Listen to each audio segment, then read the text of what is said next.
Tess, you have written a new book. Can you tell us a little about it? Well, the new book that just came out in Denmark is Doppelganger. Yes. And it's, actually wrote it a long time ago, but it's the fourth in the series of Jane Rizzoli and Maura Isles. And it's about Maura Isles comes home from a business trip and she finds a dead body in her front yard and it looks just like her. And she discovers she's had a twin sister she never knew she had.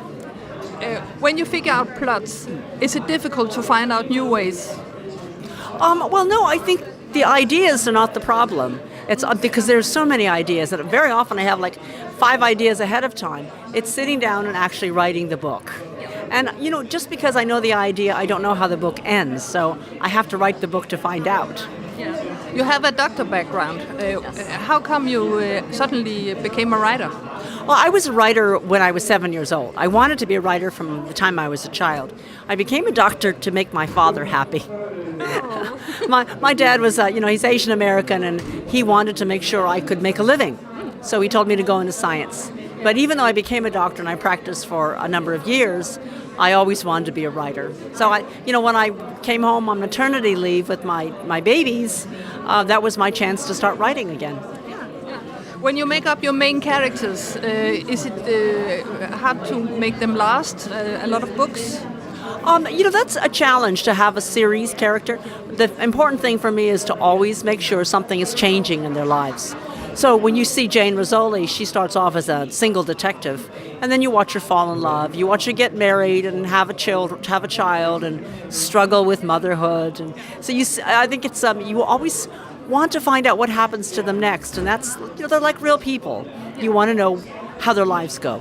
Yeah. The next book, what is that?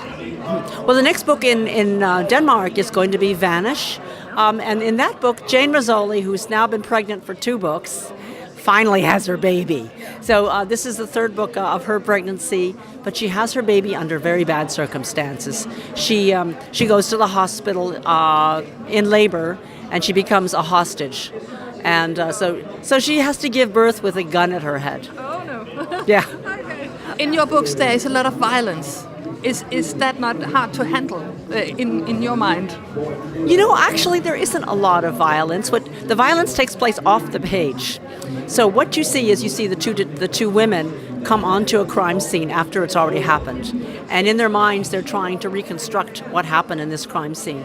So I think a lot of readers see that and think that they witnessed a violent act when all they really read was about the reconstruction of the act. Because I don't really like to show violence on the page, and I certainly never like to show cruelty or torture.